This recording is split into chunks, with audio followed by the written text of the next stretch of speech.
Hello and welcome to a special edition of the D1Baseball Podcast. I'm your host, Michael Patrick Rooney. Today's episode brought to us, as always, by our good friends at S2 Cognition. S2 Cognition delivers a revolutionary approach to helping athletes understand how in-game decisions impact their performance from youth levels all the way to the pros. Cognition is a lot for someone like me to pronounce, but it's also a very important word because you're talking about swing decisions. And it doesn't matter how good the athlete is, doesn't matter how toolsy the hitter is. If we're swinging at the balls and we're taking the strikes, no bueno. So the guys at S2 are incredible as far as, hey, why am I making the swing decisions that I'm making? Am I good? Am I bad? Am I in the middle? And how do I create a training program around that? So if you've got a son or daughter that plays baseball or softball, if you are that person, can't recommend the guys at S2 Cognition enough.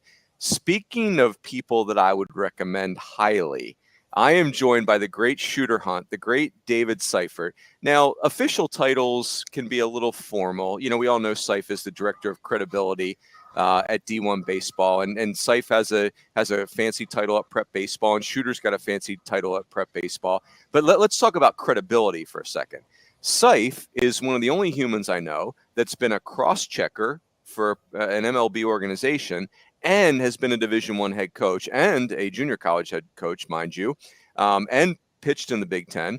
The great shooter Hunt is someone who was a first-round pick, 31st overall pick in 2008. He's a Jersey guy, so I could probably just stop right there. And on top of that, Shooter is someone who transferred and, you know, started at Virginia, then went to Tulane, just rocked it at Tulane. Obviously, that's why he was a first-round pick. So in this day and age, Shooter is an expert on all those things. But in all kidding aside, Shooter knows the high school scene better than anybody. And again, we're going to talk about draft eligible sophomores first. And I think this is something that kind of goes back to their high school days. But gentlemen, before we jump in there, how are we doing? Good to see you guys. Thanks for having us, Runes. This is great. Yeah, Runes. We just got back from our leadership meetings in Las Vegas, Nevada, Shooter and I. So we spent Tuesday through Thursday with Prep Baseball and some meetings. But we're back all in one piece and ready to go this week. Okay, so both of you guys need to answer this. Scale of 1 to 10, and we're thinking about future leadership meetings for Prep Baseball. Vegas as the host of that event. 10 means absolutely we should do it there every year. 1 means we should never go back there and don't tell any family members that we ever had the meeting there. 10 means we should every year. 1 means never again. Shooter? I'd go 7. 7, so maybe once every 3 years. Well, and the only issue being that Alaska just added a direct from Portland to Nashville, so Nashville is now on my radar. Oh yeah, Nashville, can't go wrong there. And I vote maybe a 5 or 6. I'm fully in the ABCA model where you rotate it from region to region each year, so that has my vote. Yeah, I think Phoenix gives you a lot of what Vegas gives you, but it's not as expensive as Vegas has become very expensive. Mm-hmm. Yeah. But it does have the weather, and it is, you know, it's hard to have a bad time in Vegas. So anyway, all right, boys, we want to talk about this podcast right here. We want to talk about draft eligible sophomores. It's an interesting list because the names on the list are interesting.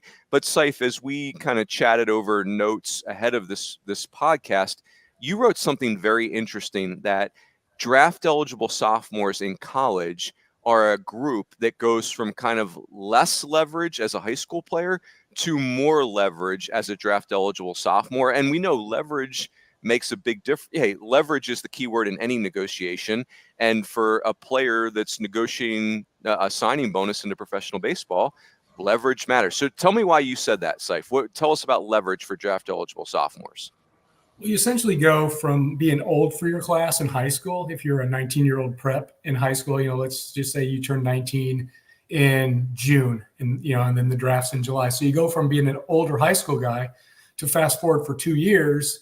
And now if you turn 21 within by August 1st, I believe, now you're sophomore eligible for that current year draft. So now these guys they just completed their sophomore year. They're young. So they go in from having less leverage as an older guy to a younger guy in that year's draft as a sophomore eligible. So they really just turn the tables.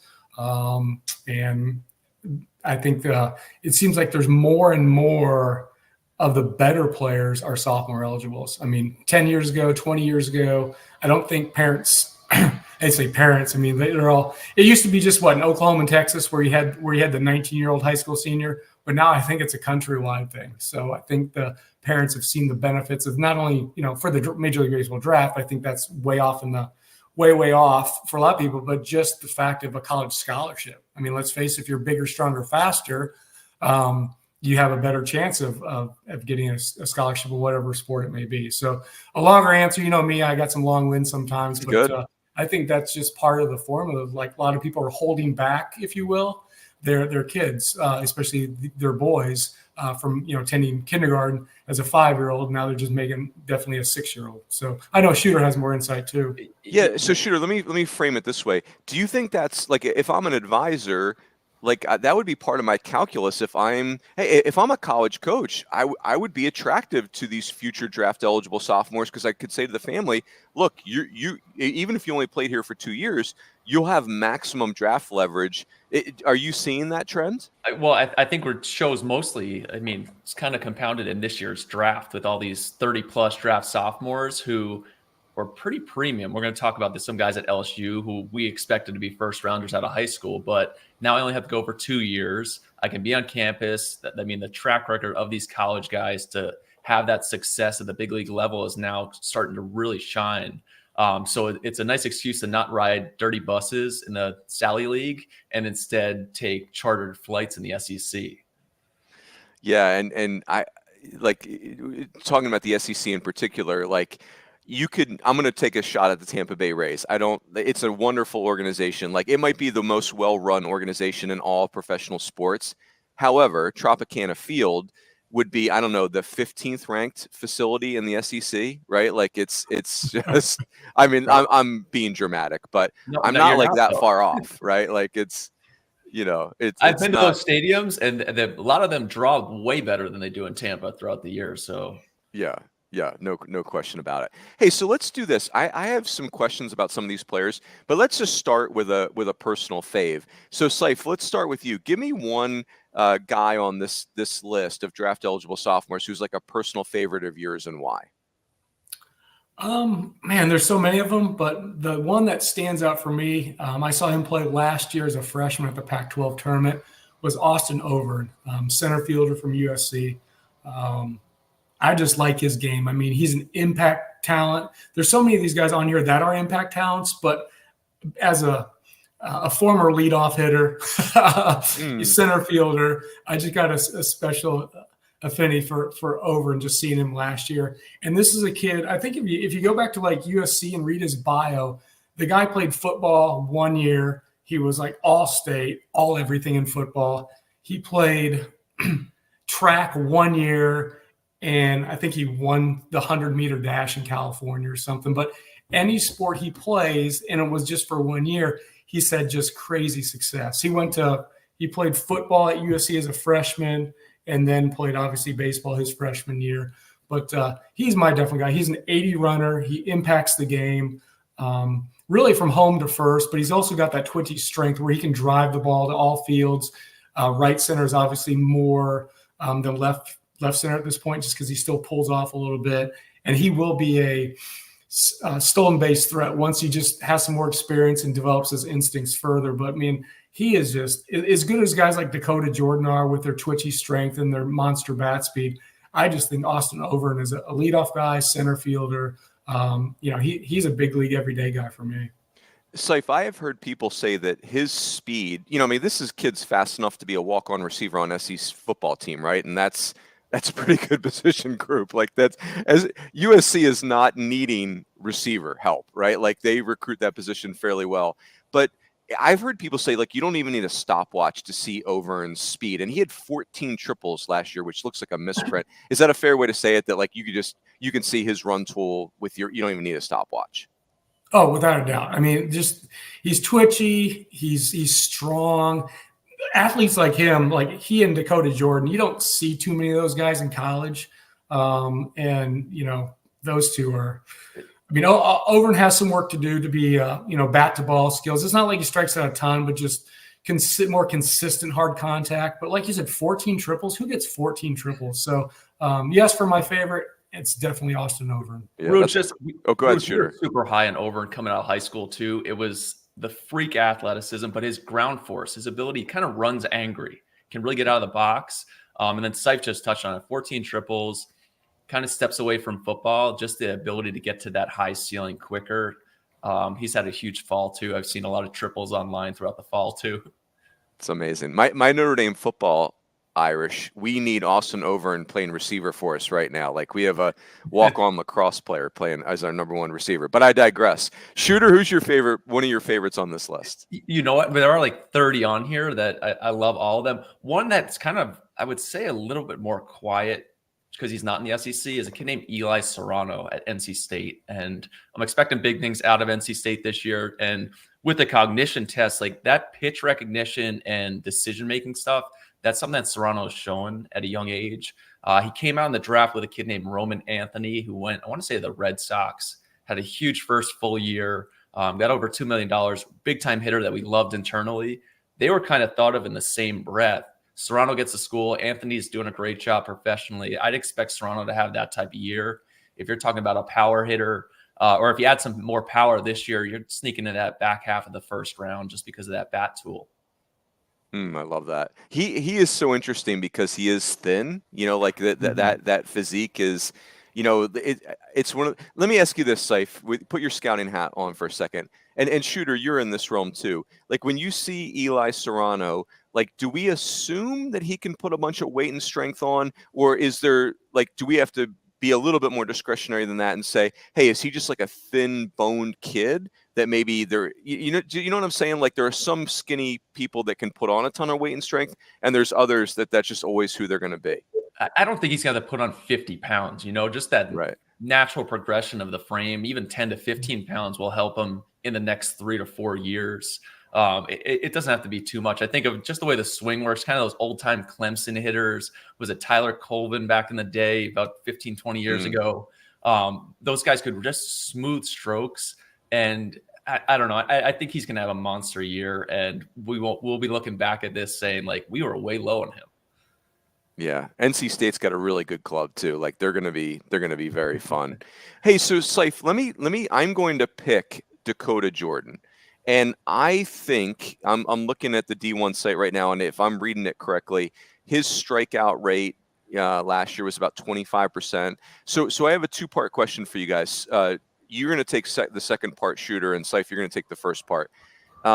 Part one is, what do we need his whiff rate to be, his strikeout rate, Seif, for him to be like a legit first-round candidate? I'm thinking about like a kid like Chase Davis, who had every tool you could ever want, but we just need him to make more contact if we're going to be confident taking him in the first round. He did that. Part two for you, Shooter, is going to be like, who was Dakota Jordan in high school? Because Seif alluded to it. Like, this dude is a freakish athlete. Like, they don't make Dakota Jordans for college baseball very often. It is very hard to get an athlete of that size and explosiveness to a college campus. So, Seif, you first. What on the whiff rate? What's a comfortable number for you to feel like, okay, that kid's a first rounder now?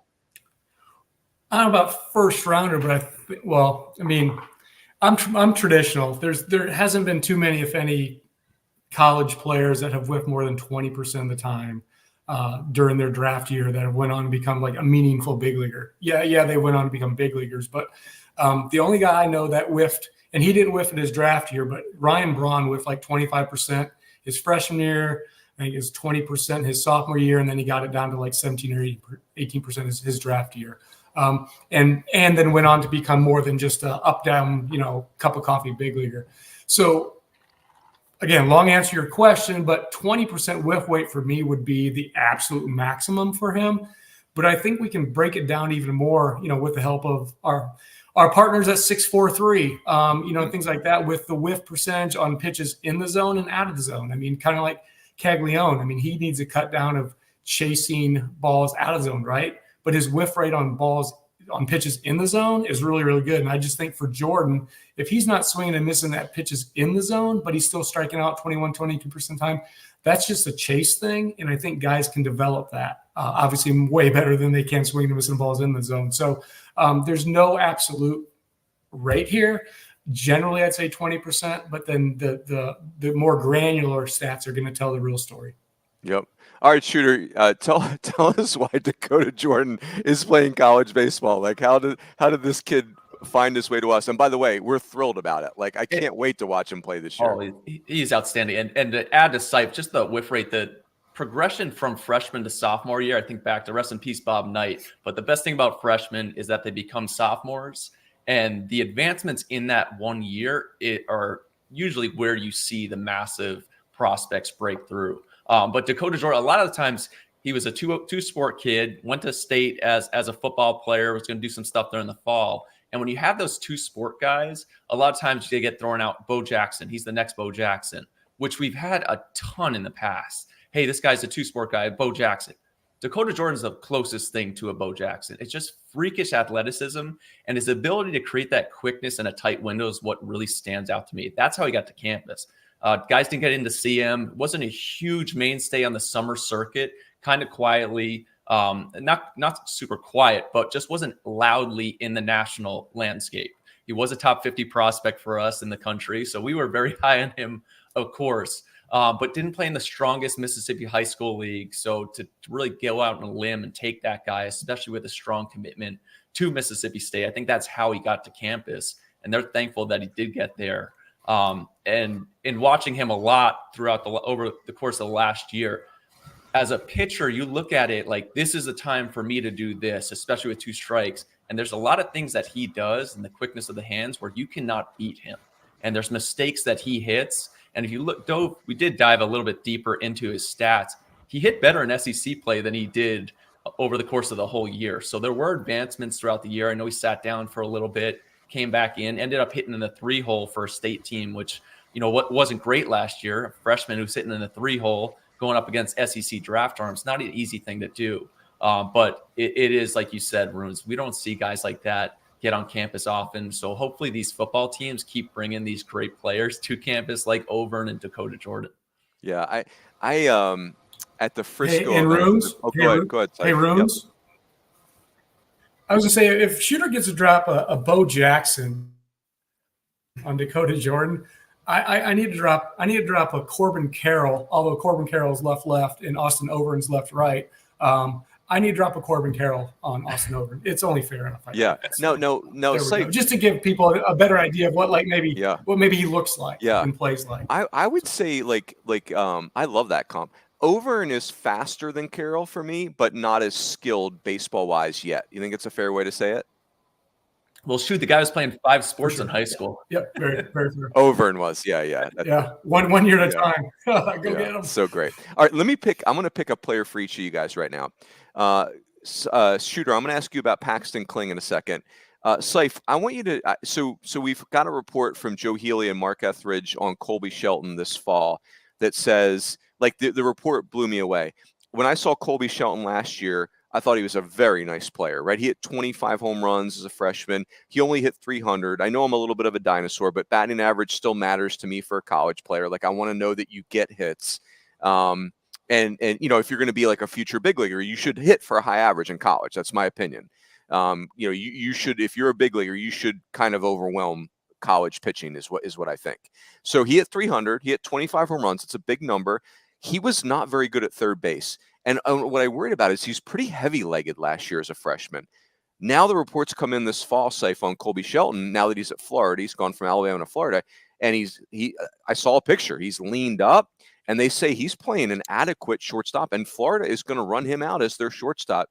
I mean, for me, Seif, that changes who he is as a prospect, like almost 180 degrees. But I want your take. You've got a more trained eye than I do. What have you thought about these reports we're hearing on Colby Shelton so far this fall?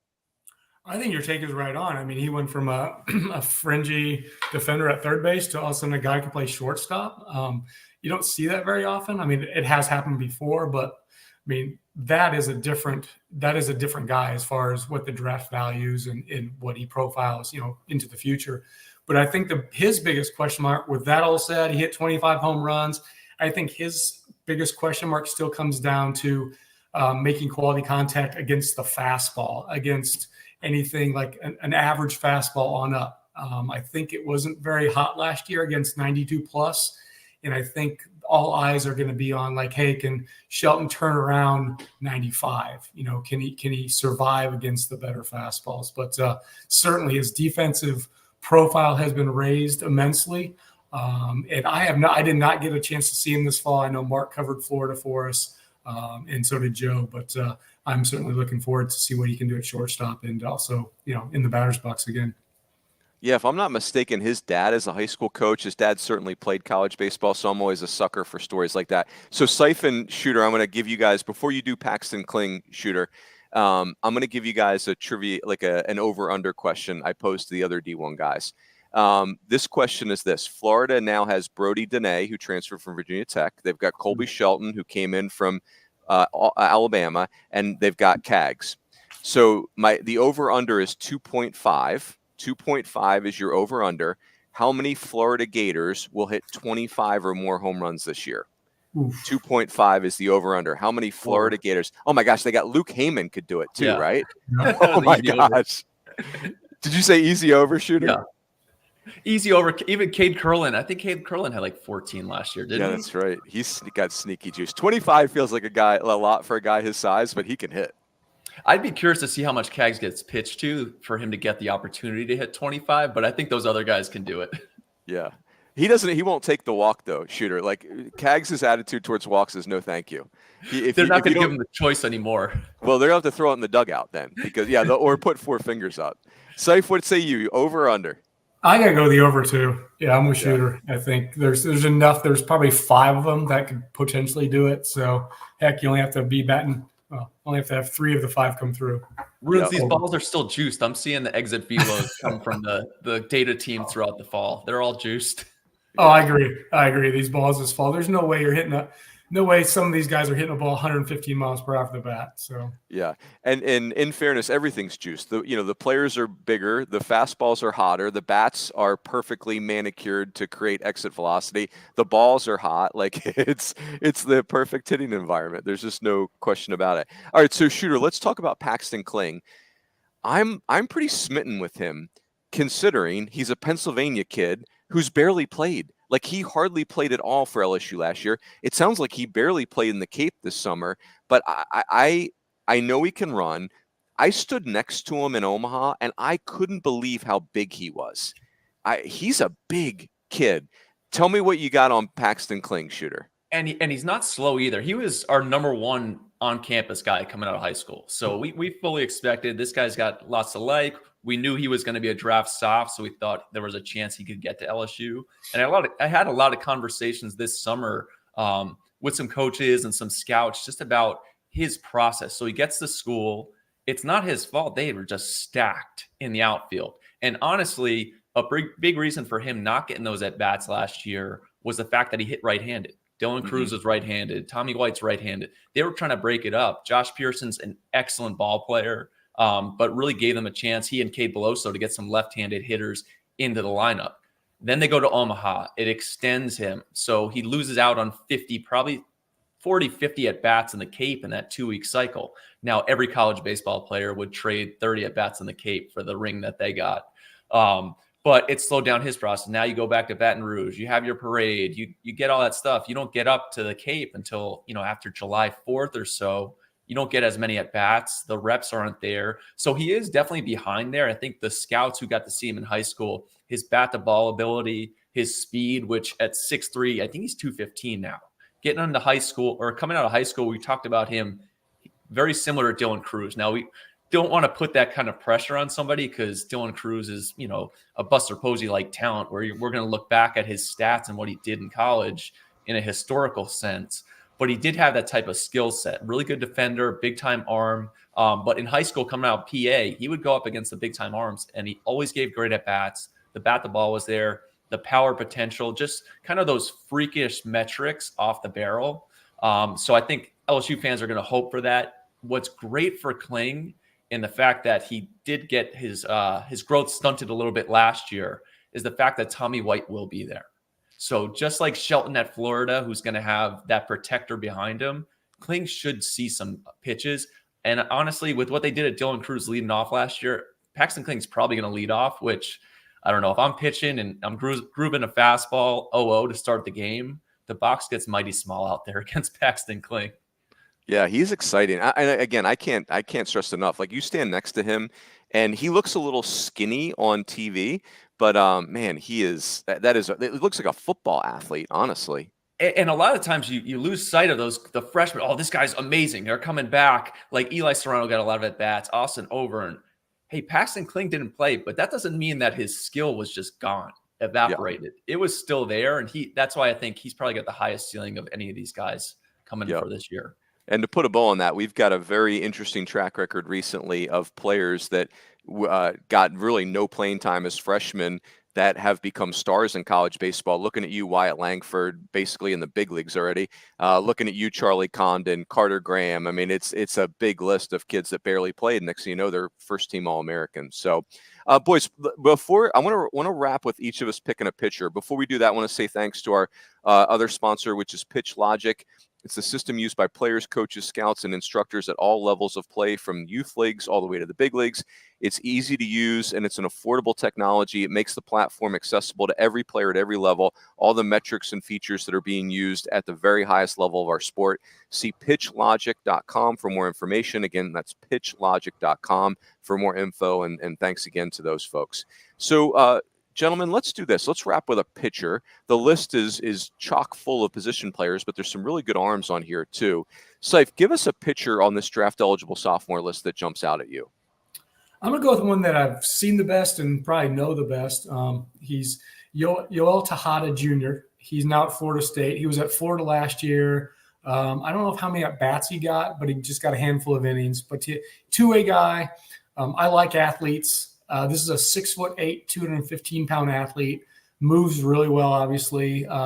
Long, loose, athletic. I saw him in the Cape this summer in mid-July. I may have seen his best outing because coming into the game, I think he had maybe a 70 ERA, but I just saw him sit down. Help me out here. Chatham. Now, Chatham didn't have their best team that they've ever had, but Tahada just mowed through them. Mostly with his fastball. He'll run it up to 96. He'll touch 3 and 4. The slider's there. He's got feel for it. He can spin it. It just doesn't have that late action snap or dive or depth or whatever you want to throw on your slider as far as movement. But he did control it. He threw it for strikes. And then the third pitch, it's a work in progress.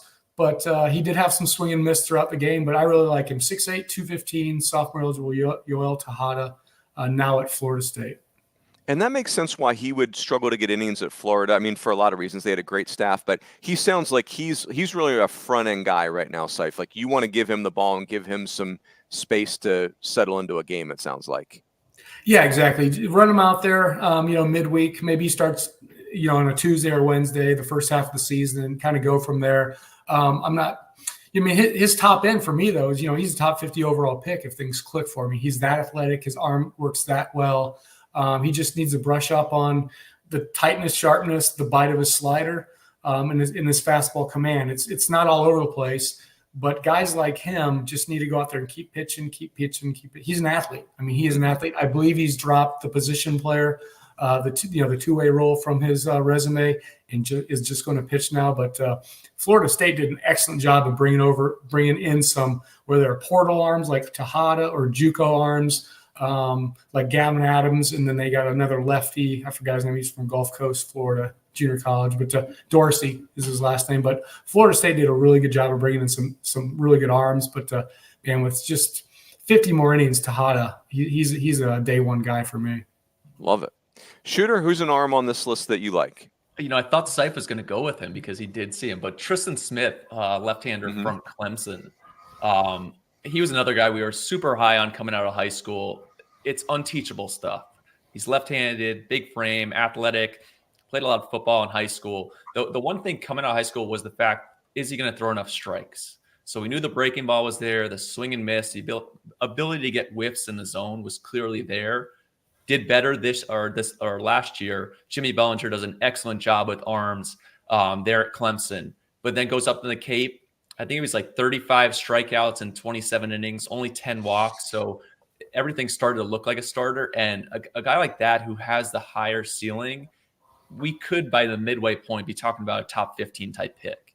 If he's 95, 97, throwing a breaking ball, striking out 1.5, 2 an inning in the ACC, it's going to be hard for us not to start reconsidering him, especially as a draft soft, as a top 15 pick. So I expect Tristan Smith, if not starting on Fridays, I think they probably start him on Saturday or Sunday to start off the year. But by the end, that's a guy they want to go head to head with the best in the SEC. Yeah. I had Jimmy Bellinger on our Sunday Night Conversation podcast this week, and I asked him for a player that's maybe under the radar right now that needs to not be under the radar. And he said, look, this is not like people are talking about him, but he said Tristan Smith is that guy. Like you said, Shooter, like he could go from high leverage bullpen arm last year to like Friday night guy and dominating people.